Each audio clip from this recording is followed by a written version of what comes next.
இயேசு கிறிஸ்துவின் வல்லமை, இயேசு கிறிஸ்துவனுடைய அக்னி, இயேசு கிறிஸ்துவனுடைய வார்த்தை, இயேசு கிறிஸ்துவனுடைய ஆவி இந்த நாட்களில் நம்மேல் ஊற்றப்பட்டு கொண்டிருக்கிறது. வேதம் சொல்லுகிறது, நீ எருசலேம் நகரம் எங்கும் உருவ போய் அதற்குள்ளே செய்யப்படுகிற சகல அருவருப்புகளின் நிமித்தம் பெருமூச்சு விட்டு அழுகிறவர்களுடைய மனுஷருடைய நெற்றிகளில் அடையாளம் போடு. இன்றைக்கு ஆண்டவருடைய கரம் நமக்கு நேராய் நீட்டப்பட்டு கொண்டிருக்கிறது. நான் தேசத்தை அழிக்காதபடிக்கு திறப்பிலே நிற்கவும் சுவரை அடைக்கவும் தக்கதாய் ஒரு மனுஷனை தேடுகிறேன். இந்த சத்தம் கேட்கிற நீயே அந்த மனுஷன், இந்த சத்தம் கேட்கிற நீயே அந்த மனுஷி. பூமியின் மேல் அக்கினியை போட வந்தேன், இப்பொழுதே பற்றி எரிய வேண்டும் என்று விரும்புகிற ஆண்டவருடைய சத்தம் உன் காதில் தொனிக்கட்டும். எழுப்புதல் பற்றி எரியட்டும், எழுப்புதல் வெடித்து சிதறட்டும். ஒவ்வொரு கிறிஸ்தவனும் ஜெபம் பண்ணும்படி முழங்காலிலே மணிக்கணக்காக நிற்கிற ஒரு எழுப்புதல் தேசத்தின் மீது ஊற்றப்படட்டும். ஒவ்வொரு தேவ பிள்ளைகளும் வசனத்தின்படி வாழும்படி, வசனத்தை உயிராய் நேசிக்கும்படி, வசனத்தின் ஆவி அவர்கள் மீது ஊற்றப்படுவதாக.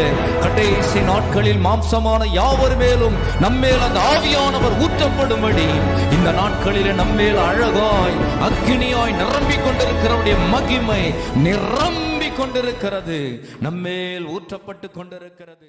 ஆண்டவராகிய இயேசு கிறிஸ்துவின் ஈடேற்ற நாமத்தில் உங்கள் ஒவ்வொருவருக்கும் அன்பின் வாழ்த்துதல்களையும் துதி ஸ்தோத்திரங்களையும் சொல்லிக் கொள்கிறேன். கர்த்தருக்கு பிரியமானவர்களே, இந்த நாளில் கூட இந்த வார்த்தையை பேசும்படியாக ஆண்டவர் அடியாளுக்கு பாராட்டின கிருபைகளுக்காக முதலாவது நான் தேவனை துதித்து நான் ஸ்தோத்தரிக்கிறேன். இந்த நிகழ்ச்சியை பார்க்கிற உங்கள் ஒவ்வொருவரையும் அன்போடு இயேசுவின் நாமத்தில் வாழ்த்தி வரவேற்கிறேன். இந்த நாளில் ஆண்டவர் எனக்கு ஒரு வார்த்தையை உணர்த்தினார். அந்த வார்த்தையை உங்களுக்காக சொல்லி ஜெபிக்க விரும்புகிறேன். நாம் வேதத்தில் ஏசாயா எழுதின புஸ்தகம் 43ஆம் அதிகாரம் 19ஆம் வசனத்தை நான் உங்களுக்காக வாசிக்க விரும்புகிறேன். இதோ நான் புதிய காரியத்தை செய்கிறேன், இப்பொழுதே அது தோன்றும், நீங்கள் அதை அறியீர்களா? நான் வனாந்திரத்திலே வழியையும் அவாந்திர வெளியிலே ஆறுகளையும் உண்டாக்குவேன். இதில் ஒரே ஒரு வார்த்தை எடுத்து நாம் இந்த நாளில் தியானிக்க போகிறோம். வண்ணாந்திரத்தில் வழி உண்டாக்குற தெய்வன் நம்முடைய தேவனாக இருக்கிறார். அப்போது இந்த வண்ணாந்திரம் என்றால் என்ன? வண்ணாந்திரம் என்றால் வழி தெரியாத ஒரு இடம்.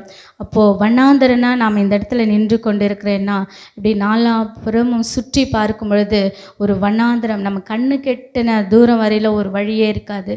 நாலா பக்கம் ஒரு மணல் திட்டுகளா, எந்த ஒரு வழி இல்லாத, எந்த ஒரு ஆட்கள் இல்லாத, எந்த ஒரு சூழலும் உதவி இல்லாத ஒரு சூழல், அது ஒரு வண்ணாந்திரம். அந்த இடத்துல எப்படி இருக்குன்னா ஒரு பாலைவனம் போல.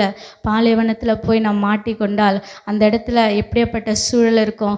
அந்த இடத்துல அநேக காரியங்களுக்கு நாம் கஷ்டப்படுவோம் இல்லையா? வழி தெரியாத, திசை தெரியாத ஒரு இடம்தான் வண்ணாந்திரம். ஒரு உதவி இல்லாத ஒரு சூழல் தான் வண்ணாந்திரம். அதையே நம்மளுடைய வாழ்க்கையில் ஒரு வண்ணாந்திரமாக இருக்கலாம். என் வாழ்க்கை ஒரு வண்ணாந்திரம் போல என் வாழ்க்கை இருக்கிறது. அதில் வழியே இல்லாத நான் திகைத்து கொண்டிருக்கிறேன். நான் என்னதான் செய்யறது எனக்கு தெரியல. எந்த சூழல் பார்த்தாலும் எனக்கு உதவி இல்லை. என் வாழ்க்கை வண்ணாந்திரம் போல இருக்குதுன்னு சொல்லி இந்த செய்தியை நீங்கள் கேட்டுக்கொண்டு இருக்கிறீங்களா? இந்த நாளில் ஆண்டவர் உங்களுக்காக தான் இந்த வார்த்தையை கொடுக்க விரும்புகிறார். இந்த வார்த்தை எனக்குரியது என்று சொல்லி நீங்கள் விசுவாசிக்கும் பொழுது இந்த வார்த்தை நிமித்தமாக ஆண்டவர் உங்களுடைய வாழ்க்கையில் பெரிய காரியங்களை அவர் செய்வார். ஹல்லேலூயா. அப்போது வண்ணாந்திரத்தில் முதலாவது ஒரு உதவி இருக்காது, எந்த ஒரு ஒத்தாசையுமே இருக்காது அந்த இடத்துல. அப்போ அந்த இடத்துல ஒரு வெறுமை காணப்படும், அந்த இடத்துல ஒரு தனிமையான ஒரு சூழல் காணப்படும். அப்போ அந்த இடத்துல ஒரு வழியே இல்லாத இருக்கிற சூழல் இருக்கும். அது ஒரு கண்ணீரின் பள்ளத்தாக்காக இருக்கும், ஒரு இருள் சூழ்ந்த இடமா அது காணப்படும். அந்த இடத்துல ஒரு சோர்வு காணப்படும், அந்த இடத்துல ஒரு பயம் காணப்படும். அப்போது இதெல்லாம் காணப்படும் பொழுது ஒரு நம்மளுடைய வாழ்க்கையில் ஒப்பிட்டோன்னா இப்படிப்பட்ட ஒரு சோர்வு, பயம், இருள், ஒரு விதமான கண்ணீரின் பள்ளத்தாக்கு, எல்லாமே உதவி இல்லாத ஒரு சூழ்நிலை, யாருமே இல்லாத முடியாத ஒரு சூழ்நிலை, எல்லாராலும் ஒதுக்கப்பட்ட ஒரு சூழ்நிலை. இப்படிப்பட்ட ஒரு சூழ்நிலையில் எந்த பக்கம் திரும்பி பார்த்தாலும் எனக்கு வழியே இல்லை அப்படின்னு சொல்லி, அவ்வளோதான் என் வாழ்க்கை முடிஞ்சது, அவ்வளோதான், இதோட நான் என்ன செய்யறதுன்னு எனக்கு தெரியல அப்படின்னு சொல்லி முடங்கி போய் சோர்ந்து போய் கலங்கி போயிருக்கீங்களா? ஏசாமி இன்னைக்கு இந்த வார்த்தை உங்களுக்காக தானே சொல்லுகிறார். வண்ணாந்திரம் தான், ஆனால் அந்த வண்ணாந்திரத்தில் வழியை உண்டாக்க நான் உன் கூட இருக்கிற மகனேன்னு சொல்லுகிறார்.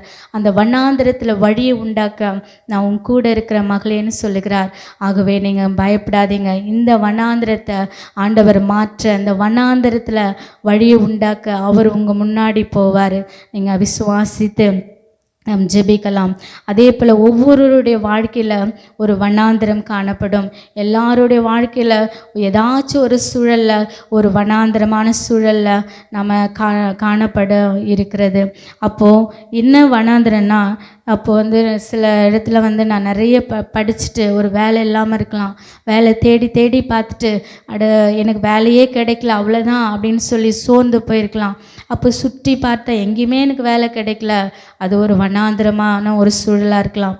ஒரு திருமண வயதை தாண்டி கூட எனக்கு திருமணம் ஆகவில்லையேன்னு சொல்லி கலங்கியிருக்கலாம். அதுவும் கூட ஒரு சோர்ந்து போய் ஒரு வண்ணாந்திரமான வாழ்க்கையாக இருக்கலாம்.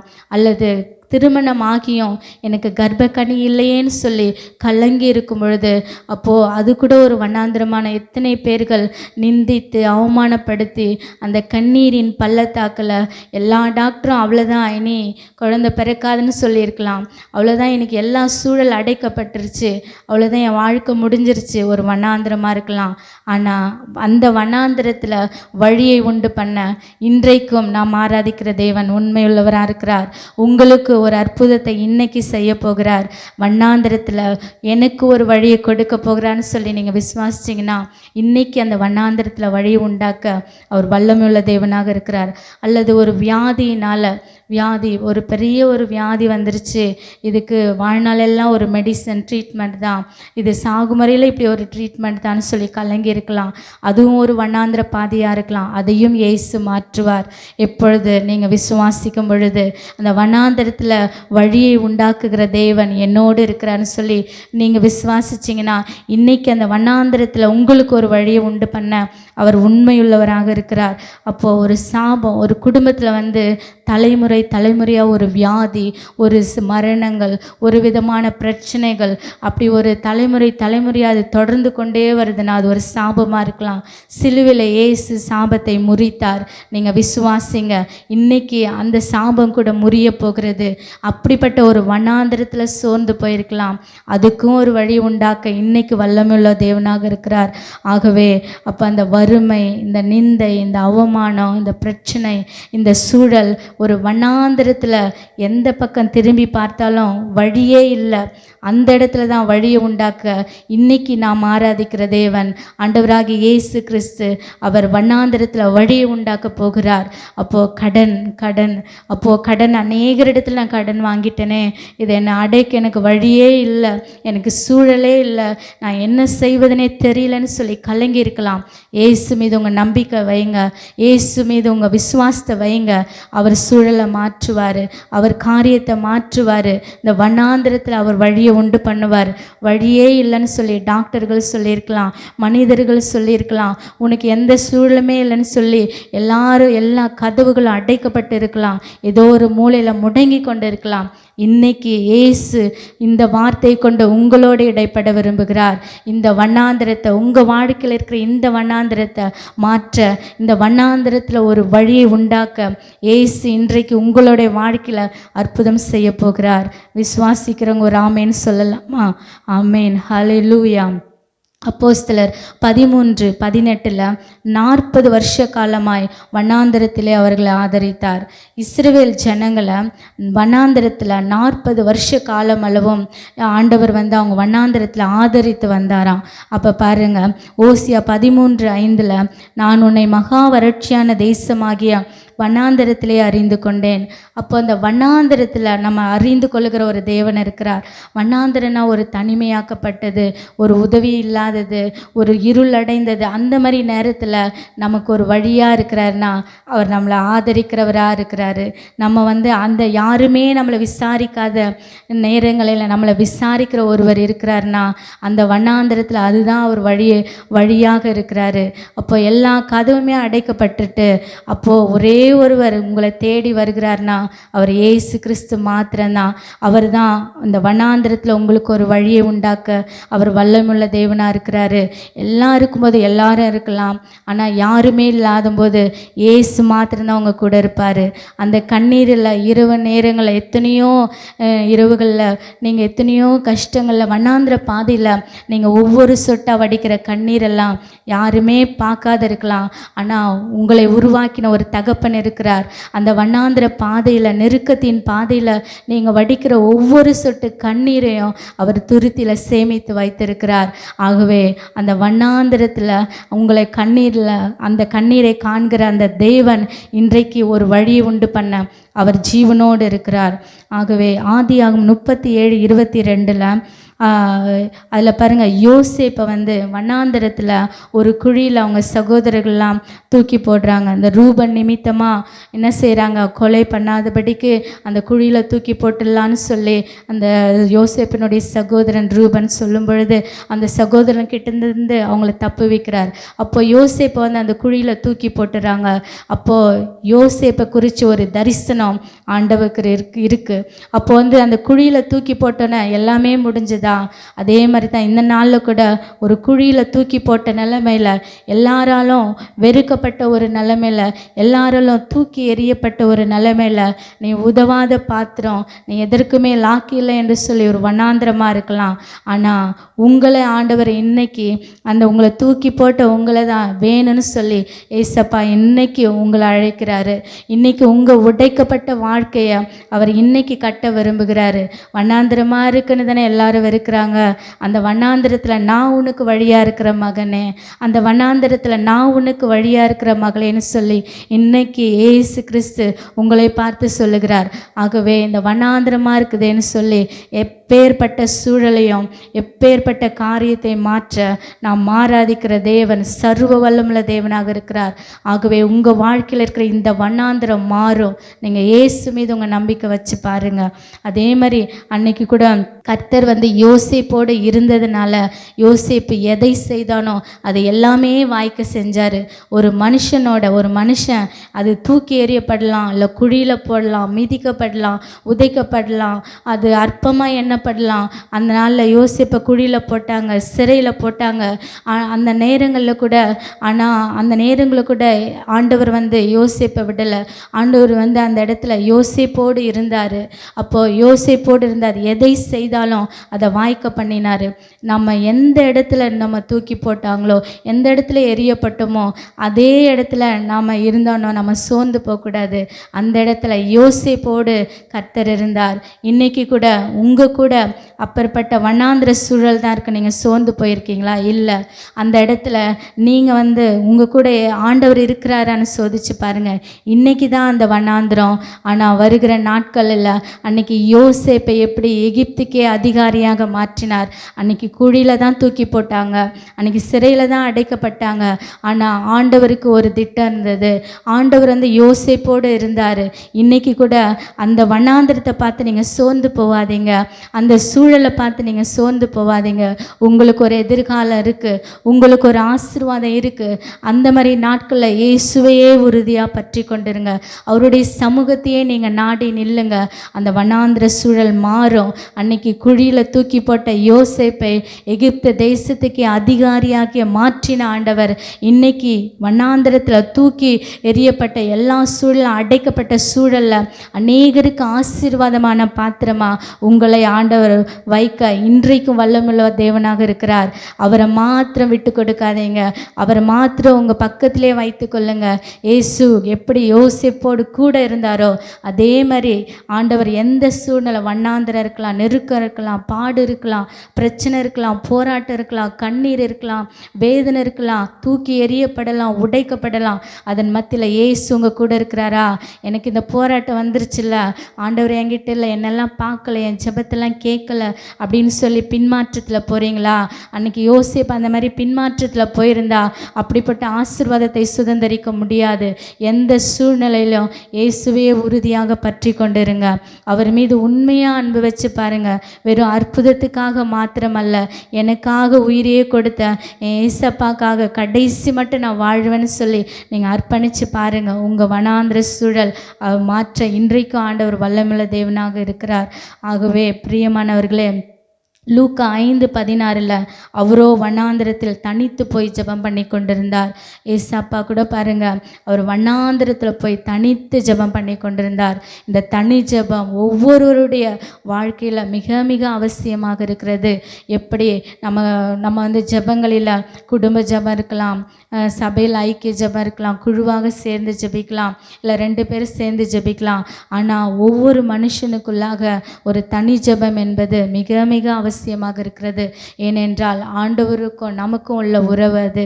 ஆண்டவர் கிட்ட நாம் எவ்வளவு நேரம் அந்த தனி ஜெபத்தில் நம் நேரங்களை செலவிட்டு நாம் அவர் சமூகத்தில் காத்திருந்து அந்த பலனை பெற்றுக்கொள்ளுகிறோமோ, அவருக்காக நாம் காத்திருக்கிறோமோ, ஒரு புது பலனை அவர் கட்டளை கொடுப்பார், புதிய கிருபை கொடுப்பார், புதிய அபிஷேகத்தை கொடுப்பார், அன்னன்ன நாளுக்குரிய புது ரட்சிப்பை, புது வார்த்தைகளை கொடுத்து நம்மளை ஆண்டவர் அனுதினமும் அற்புதமாக நடத்துவார். ஆகவே தனி ஜெபம் என்பது அது மிக அவசியமாக இருக்கிறது. இந்த நாள் முதற்கொண்டு நீங்கள் அப்படி செய்யலைன்னா ஏசப்பா கூட நீங்கள் மணி கணக்கில் அவரோடு கூட நீங்கள் பேசி பாருங்கள். நீங்கள் ஒரு வேலை செய்து கொண்டு இருக்கலாம், அவரோடு கூட பேசி கொண்டே இருங்க. எப்பொழுதுமே அவரோடு கூட நீங்கள் இடைப்பட்டு கொண்டே இருந்தீர்கள் என்று சொன்னால் ஆண்டவர் உங்களோடு இடைப்படுவார். அப்போது நாம் பேசுகிறத ஆண்டவர் கேட்பார். அப்போது அவர் பேசுகிறத நம்மளாலையும் கேட்க முடியும். அதுக்கு இந்த தனி ஜெபம் ஒவ்வொரு மனுஷருக்குள்ளாக இருக்க வேண்டும். அப்படி ஒரு ஐக்கியம் ஏசாமி கிட்ட நமக்கும் ஆண்டவர்கிட்டையும் அப்படி ஒரு ஐக்கியம் இருந்துச்சுன்னா நம்ம ஜெபத்தை அவர் கேட்பார். அவர் என்ன சொல்கிறாரோ அதை நம்ம கேட்டு கீழ்ப்படிவோம். இப்படி ஒரு அனுபவத்துக்குள்ளே வருவது மிக மிக ஒரு அருமையான அனுபவம். ஆகவே அந்த தனி ஜெபத்தை நம்ம ஸ்திரப்படுத்த வேண்டும். ஏசு கிறிஸ்து நமக்கு ஒரு முன்மாதிரியாக இருக்கிறார். ஆகவே அவரை போல நாம் ஜெபிக்க பழக வேண்டும். மாத்திரமல்ல, அப்போஸ்தலர் 7:30 40 வருஷம் சென்ற பின்பு சீனாய் மலையின் வனாந்திரத்திலே கர்த்தருடைய தூதனானவர் முச்செடி எரிகிற அக்கினி ஜுவாலையில் அவனுக்கு தரிசனமானார். அப்போ மோசேக்கு பாருங்க, 40 வருஷம் போயிட்ட பிறகு அந்த வனாந்திரத்தில் அந்த சீனாய் மலையில் அப்போ முச்செடி எரிகிற அந்த அக்கினியில் கர்த்தருடைய தூதனானவர் வெளிப்பட்டார். அப்போ பாருங்க, ஒரு வனாந்திரத்தில் ஒரு தரிசனத்தை கொடுக்கிறார். அப்போ அந்த வனாந்திரத்தில் தான் அப்படிப்பட்ட ஒரு சூழலில் தான் நமக்கு ஒரு தரிசனத்தை ஆண்டவர் கொடுப்பார். அப்படிப்பட்ட ஒரு சூழலில் இந்த வண்ணாந்திரத்தில் நம்மளை இஸ்ரவேல் ஜனங்களை ஆதரித்தவர் வண்ணாந்திரத்தில் நம்மளுடைய வாழ்க்கையிலையும் ஆண்டவர் ஆதரிப்பார். அன்னைக்கு யோசேப்பை அந்த வண்ணாந்திரத்தில் குழியில் தூக்கி போட்டாங்க. நம்மளுடைய வாழ்க்கை கூட, உங்களுடைய வாழ்க்கை கூட குழியில் தூக்கப்பட்ட போல, ஏன் தூக்கி எரியப்பட்ட வாழ்க்கையை போல கூட இருக்கலாம். ஆனால் அந்த தூக்கி எரியப்பட்ட உங்களை ஏசப்பா இன்னைக்கு பார்த்து சொல்லுகிறாரு, எனக்கு நீ வேணும் மகளே, வேணும் மகனே என்று சொல்லி அந்த தூக்கி எறியப்பட்ட அந்த பாத்திரத்தை எடுத்து ஆண்டவர் புதிதாக அழகாக உருவாக்கி அவருக்கென்று பயன்பட வைப்பார். ஆகவே நீங்கள் கலங்காதீங்க. அன்னைக்கு யோசேப்பை தூக்கி போட்ட யோசேப்பை எப்படி அதிகாரியாக மாற்றினாரோ உங்கள் வாழ்க்கையை மாற்றுவார். நீங்கள் இன்னைக்கு விசுவாசிக்கிறீங்களா? மாத்திரமல்ல, ஏசப்பா போல தனி ஜெபத்தில் நாம் என்ன செய்யணும்? ஸ்திரப்பட வேண்டும். மாத்திரமல்ல, அந்த வண்ணாந்திரத்தில் நமக்கு தரிசனம் கொடுக்கிற தேவன் அவர் நம்மோடு இருக்கிறார். மோசேக்கு எப்படி அன்னைக்கு தரிசனம் கொடுத்தார் அந்த முச்செடியில், அதே மாதிரி வண்ணாந்திர பாதையில் அநேக தரிசனங்களை நமக்கு ஆண்டவர் கொடுக்க அவர் வல்லமுள்ள தேவனாக இருக்கிறார். லூக்கா 3:2 வண்ணாந்திரத்திலே சகரியாவின் குமாரனாகிய யோவானுக்கு தேவனுடைய வார்த்தை உண்டாயிற்று. அப்போ பாருங்க, வண்ணாந்திரத்தில் யோவான் ஸ்நானகனுக்கு கர்த்தருடைய வார்த்தை உண்டாயிற்று. அப்போ வண்ணாந்திரத்தில் நமக்கு வார்த்தை கிடைக்கும். ஆண்டவருடைய வார்த்தை நம்ம நமக்கு கிடைக்கும். அந்த வார்த்தை கிடைக்கும் பொழுது அது பெரிய பலனாக இருக்கும். அந்த வார்த்தைக்கு தான் நமக்கு ஜீவன். அந்த வார்த்தையை நாம் பெற்றுக்கொண்டால் நமக்கு பெரிய ஆறுதலாக இருக்கும். கர்த்தருக்குள் எப்பொழுதும் மகிழ்ச்சியாக இருக்கிறது தான் நம்ம பலனாக இருக்கிறது. நம்ம எவ்வளோ போராட்டம், சோர்வுகள், தடைகள் வரலாம், அதன் மத்தியில் நீங்கள் துதிச்சு பாருங்கள். அதன் மத்தியில் ஏசப்பா நீங்கள் தேடி பாருங்கள். அந்த இடத்துல தான் உங்கள் பலன் இருக்கிறது. ஆகவே நீங்கள் அதே மாதிரி வண்ணாந்தரமான சூழல் இருக்கிறதே என்று சொல்லி நீங்கள் சோர்ந்து போவாதீங்க. எப்பேற்பட்ட வண்ணாந்தரத்தையும் ஆண்டவர் மாற்ற வல்லமுள்ள தேவனாக இருக்கிறார். குழியில் தூக்கிப்பட்ட யோசேப்பை எப்படி அதிகாரியை மாற்றினாரோ அதே மாதிரி வண்ணாந்தரமான சூழல் தான். இன்னைக்கு குழந்தை இல்லை, வேலை இல்லை, இது முடியாது, இது இல்லைன்னு சொல்கிற இடத்துலலாம் இது முடியும், இது நடக்கும், நான் உன் கூட இருக்கிறேன், இது எல்லாவற்றையும் நான் உன் கூட இருந்து செய்கிறேன், இந்த வண்ணாந்தரத்தில் நான் உனக்கு வழியாக இருக்கிறேன்னு சொல்லி ஏசு இன்னைக்கு உங்களோடு பேசி கொண்டிருக்கிறார். இந்த வார்த்தையை நீங்கள் விசுவாசிங்க. ஆதியாகமம் 16ஆம் அதிகாரம் 7ஆம் வசனத்தில் கர்த்தருடைய தூதனானவர் அவளை வண்ணாந்தரத்திலே சூருக்கு போகிற வழியருகே இருக்கிற நீரூற்று அண்டையிலே கண்டு. ஆகார பாருங்க, அன்னைக்கு சாரால நெருக்கப்படுற போது அவங்க என்ன செய்கிறாங்க, அந்த வண்ணாந்தரத்தில் ஓடி வராங்க. என்னால் தாங்க முடியலையேன்னு சொல்லி அவங்க ஓடி வரும்போது அந்த அங்கலாய்ப்பை ஆண்டவர் பார்க்கிறாரு. அந்த கண்ணீரை ஆண்டவர் காண்கிறாரு. பிள்ளையின் சத்தத்தை ஆண்டவர் கேட்டார். அந்த இடத்துல ஒரு நீரூற்றை கட்டளை கொடுத்தாரு. நீரூற்றை பார்க்கும்படி அவங்க கண்களை திறந்தாரு. அப்போ அந்த வண்ணாந்தரத்தில் யாருமே இல்லாத இடத்துல அந்த அங்கலாய்ப்பை பார்க்க யாரும் இல்லை, நீங்கள் கலங்காதீங்க, ஏசு இருக்கிறாரு. அந்த வண்ணாந்தரத்தில் நீங்கள் அங்கலாய்த்து கொண்டு இருக்கலாம், கண்ணீர் வடித்து கொண்டு இருக்கலாம். இந்த ஆகார போல் நீங்கள் அந்த வண்ணாந்தரத்தில் தண்ணி கூட இல்லாத சாகர நிலையில் அந்த இருக்கலாம். அப்படிப்பட்ட ஒரு நெருக்கம் சூழல் அப்படி இருக்கலாம். அந்த சூழலை கூட உங்களை காண்கிற ஒரு தேவன் இருக்கிறார். உங்களை என்னை காண்கிற ஒரு தேவன் இருக்கிறார். வண்ணாந்தரத்தில் வழியை உண்டாக்குகிறவர். அன்னைக்கு நீர் என்னை காண்கிற தேவன் என்று சொல்லி ஆண்டவரை அன்னைக்கு ஆகார சொன்னாங்க. அதே மாதிரி இந்த வண்ணாந்தரத்தில் உங்களை காண்கிற ஒரு தேவன் இருக்கிறார். அவர் இயேசு கிறிஸ்து. ஆகவே நீங்கள் பயப்படாதீங்க. இந்த கண்ணீர் மாறும். அந்த வண்ணாந்தரத்தில் ஒரு நீரூற்ற ஆண்டவர் அவங்கள காண செஞ்சார், உயிர் பிழைக்க செஞ்சார். அதே மாதிரி இல்லாத இடத்துல இல்லாதவைகளை இருக்கிறவைகள் போல் அழைக்கிற தேவன் நம்முடைய தேவன். இல்லைதான், முடியலன்னு தான் சொல்லிட்டாங்க, ஆனால் அதை முடிய செய்கிறவர், இல்லாதவைகளை இருக்கிறவைகள் போல் அழைக்கிறவர். நீங்கள் விசுவாசிச்சிங்கன்னா ஒரு ஆமேன்னு சொல்லலாமா? ஹல்லேலூயா, ஆமேன். ஆதியாகமம் 16:13 என்னை காண்பவரை நானும் இவ்விடத்தில் கண்டேன் அல்லவா என்று சொல்லி தன்னோடே பேசின கர்த்தருக்கு நீர் என்னை காண்கிற தேவன் என்று சொல்லி அந்த இடத்துல சொன்னாங்க. அப்போ நம்மை காண்கிற தேவன் அவர் நம்மோடு இருக்கிறார். 1 ராஜாக்கள் 19 வண்ணாந்திரத்தில் ஒரு நாள் பிரயாணமாக அன்னைக்கு எலியா ஒரு நாள் பிரயாணமாக என்ன செய்கிறாரு, அங்கே போகிறாரு. அப்போ போகும்பொழுது ஒரு சூறை செடியின் கீழே என்ன செய்கிறாரு, என்னால் முடியல, நான் சாகணும், என் பிதாக்களை பார்க்கல, நான் நல்லவன் அல்ல என்று சொல்லி அவர் தன் ஜீவனுக்கு பயந்து அந்த இடத்துல சோர்ந்து போகிறாரு. ஒரு சூறை செடியின் கீழே அவர் படுத்து கொள்கிறாரு. அப்போது அந்த வண்ணாந்திரத்தில் எலியாவின் ஜெபம் எப்படிப்பட்டது! அப்போது அப்படிப்பட்ட ஒரு எலியாவுக்கு கூட ஒரு சோர்வு வருகிறது. அப்போ அந்த நேரத்துக்குள்ள ஒரு சோர்ந்து போய் அவர் அந்த சூறை செடியின் கீழே அவர் படுத்து கொள்ளும் பொழுது அந்த இடத்துல கூட கர்த்தருடைய தூதனானவர் வருகிறாரு. எந்த இடத்துலலாம் முடியல, எந்த இடத்துலலாம் வண்ணாந்திரம் இருக்கோ அந்த இடத்துல தான் ஆண்டவர் வழியை உண்டு பண்ணுகிறார். வேதத்தில் இத்தனை சம்பவங்கள் நம்ம கண்கள் முன்பாக இருக்கும் பொழுது அந்த வண்ணாந்திர பாதையில் இன்னைக்கு கடந்து நீங்கள் வர்றீங்கன்னு சொன்னால் அன்னைக்கு செஞ்ச அதே ஆண்டவர் இன்றைக்கும் உயிரோடு இருக்கிறார்.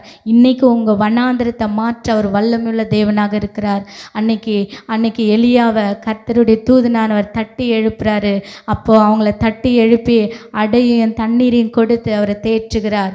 அப்போ அந்த வண்ணாந்திரத்தில் நம்மளை பராமரிக்கிற தேவனுடைய அன்பை நினச்சி பாருங்க. நம்ம வண்ணாந்திரத்தில் நம்ம குழியில் போட்டாலும் தூக்குற ஒரு ஆண்டவர் இருக்கிறாரு. அந்த வண்ணாந்திரத்தில் சாக போகிற தண்ணி இல்லைன்னா கூட தண்ணியை கொடுக்குறாரு.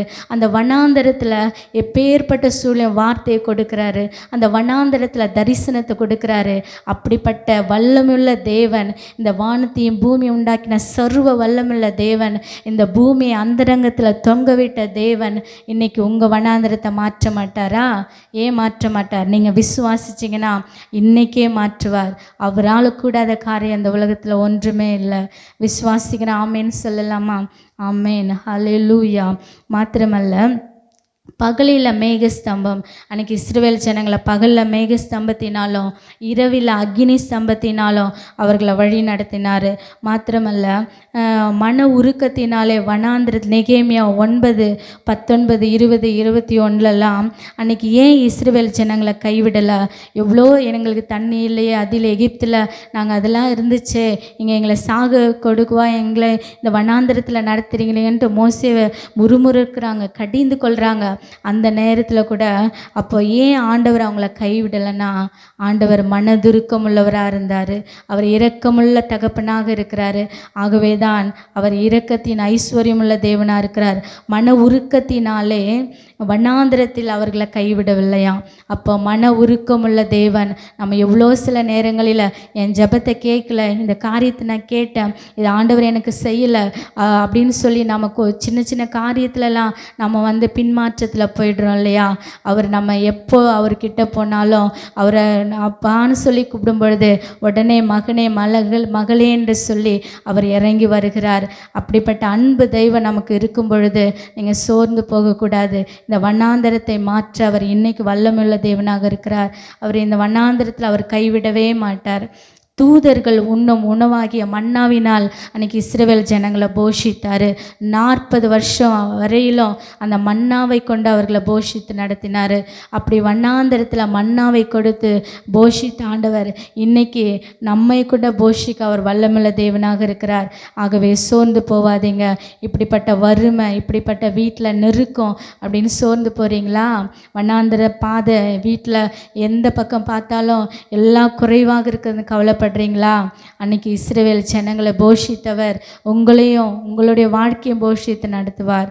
பயப்படாதீங்க. கண்மலை பிளந்து தண்ணீர் கொடுத்தார். தண்ணி இல்லாத சூழ்நிலையில் தாகத்தில் வரலும்போது கண்மலையை பிளந்து அவர்களுக்கு குடிக்க அவர் தண்ணீரை கொடுத்தார். ஆகவே ஆண்டவர் எவ்வளோ அருமையான தேவனாக இருக்கிறார். 40 வருஷம் ஒன்றுமே குறையாமல் அவங்கள பராமரித்தார். அப்படிப்பட்ட அன்புள்ள தெய்வம் இன்னைக்கு நம்மளுடைய வனாந்திர வாழ்க்கையில் கூட அப்படிப்பட்ட நம்மளை பாதுகாக்க, நம்மளை பராமரிக்க, நம்மளுடைய தேவைகளை சந்திக்க, நம்மளை உயர்த்த நம்ம கூட வருகிற ஒரு அன்பு தகப்பன் இருக்கிறார்.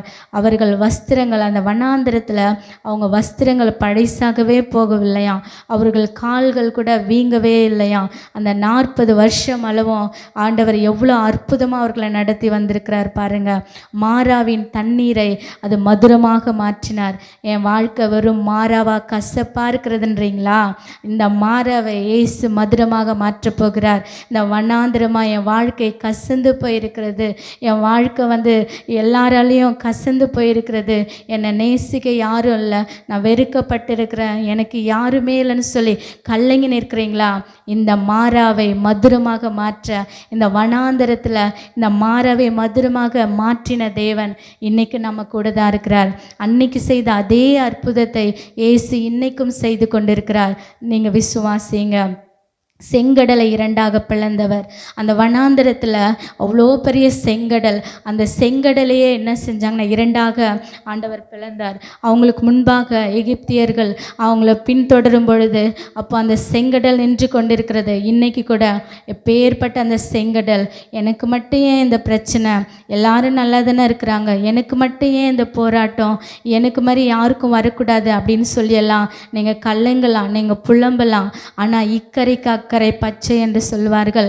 அந்த இங்கே நின்று அங்கே பார்த்தா அது பச்சையாக இருக்கும், அங்கே நின்று இங்கே பார்த்தாலும் அது பச்சையாக தான் இருக்கும். அது வீட்டுக்கு வீடு வாசப்படி ஒரு பிரச்சனை போராட்டம் இருக்கும். ஆகவே நீங்கள் சோர்ந்து போகாதீங்க. எல்லா சூழலை ஆண்டவர் மாற்றுவார். செங்கடலை போன்ற இவ்வளோ பெரிய பிரச்சனையாக இருந்தாலும் அந்த செங்கடலை பிளந்து அதில் வழி உண்டாக்க அவர் இன்றைக்கும் வல்லமுள்ள தேவனாக இருக்கிறார். விசுவாசிக்கிறீங்களா? எப்பேற்பட்ட செங்கடல் போல பிரச்சனை இருக்கலாம், நீங்கள் ஒரு வார்த்தை சொல்லுங்கள், அந்த பிரச்சனை பிரச்சனை பார்க்கலாம் என் ஆண்டவர் பெரியவராக இருக்கிறான்னு சொல்லுங்க. அது மாத்திரம் இல்லை, எரிகோ கோட்டையை தகர்க்க செய்தார். அந்த வண்ணாந்திரத்தில் எரிகோ கோட்டையை தடையாக இருந்தது, அதையும் தகர்க்க செஞ்சார். இந்த மாதிரி வண்ணாந்திர வாழ்க்கையில் அந்த எரிகோ கோட்டை போல நிற்கிற பிரச்சனைகளை கூட இன்னைக்கு ஆண்டவர் தகர்க்க போகிறார். அவங்களுடைய வஸ்திரம் பழசாகலை, அவங்க கால்களில் பாதரட்சை அது பழைதாகவும் போகவில்லையாம். அவ்வளோ அற்புதமாக அவர்களை வழி நடத்தி வந்திருக்கிறார். இந்த தேவன் என்றென்றைக்கும் உள்ள சதா காலங்களிலும் நம்முடைய தேவனாக இருக்கிறார். அவர் எப்படி நடத்துவார்? நாம் மரண பரியந்தம் நம்மை நடத்துவார். ஆகவே நீங்கள் சோர்ந்து போவாதீங்க. நான் உபத்திரவப்பட்டது எனக்கு நல்லது, அதனால் உமது பிரமாணங்களை நான் கற்றுக்கொள்ளுகிறேன். நமக்கு எவ்வளோக்கு எவ்வளோ நெருக்கம் பாடு வருகிறதோ அவ்வளோக்கு அவ்வளோ ஆண்டவர் அந்தந்த காரியத்தில் சில காரியங்களை நமக்கு கற்றுக் கொடுப்பார், நம்மளை உருவாக்குவார். நீங்கள் அதை அர்ப்பணித்து ஆண்டோடைய வார்த்தைக்கு செவி கொடுத்து நீங்கள் கீழ்ப்படிங்க. நீங்கள் இந்த மாதிரி இவ்வளோ அற்புதம், இவ்வளோ வனாந்தரத்தில் இப்படிலாம் அந்த 40 வருஷ காலம் அளவும் இஸ்ரவேல் ஜனங்களை வழி நடத்தினவர், யோசேப்புடைய வாழ்க்கையில் அற்புதம் செஞ்சவர், மோசேக்கு தரிசனம் கொடுத்தவர், யோவான் ஸ்நானகனுக்கு வனாந்தரத்தில் வார்த்தையை கொடுத்தவர், வார்த்தையாக இருந்தவர், ஆகாரின் கண்ணீரை அந்த வனாந்தரத்தில் கண்டு நீரூற்றை கொடுத்தவர். அந்த இடத்துல பாருங்க, இஸ்ரவேல் ஜனங்களுக்கு மேக ஸ்தம்பமா அக்னி ஸ்தம்பமா செங்கடலை உடைத்தவர். இப்படி அநேக காரியங்களை நாம் பார்த்தோம். அன்னைக்கு செஞ்ச அதே அற்புதங்களை, அந்த வனாந்திரத்தில் ஆண்டவர் செய்த அற்புதங்களை இன்னைக்கு உங்கள் வாழ்க்கையில செய்ய போகிறார். இந்த வனாந்திர சூழல் மாறும். நீங்கள் விசுவாசிங்க. நீங்கள் விசுவாசிச்சிங்கன்னா இன்னைக்கே மாறும், இந்த நிமிஷமே மாறும். நீங்கள் இருக்கிற இடங்களில் கண்களை மூடி, எனக்கு இப்படிப்பட்ட வனாந்திர சூழல் இருக்கு, எல்லா கதவும் அடைக்கப்பட்டுட்டு இனி டாக்டர் எல்லாம் கைவிட்டுட்டாங்களேன்னு சொல்லலாம். ஏசு இருக்கிறார். வண்ணாந்திரத்தில் எல்லாம் அடைக்கப்பட்ட சூழல் தான், ஆனால் ஏசு வழியாக இருக்கிறார். இன்னைக்கு உங்களுக்கு வழியாக இருக்கிறார். அந்த வண்ணாந்திரத்தில் அவரே உங்களுக்கு முன்னாடி போக போகிறார். நானே வழியும் சத்தியமும் ஜீவனுமாய் இருக்கிறேன் என்று சொன்னவர் இன்னைக்கு உங்கள் வாழ்க்கையில் ஒரு அற்புதம் செய்ய போகிறார். அன்னைக்கு நடத்தின அதே அற்புதத்தை இன்னைக்கு செய்ய போகிறார்.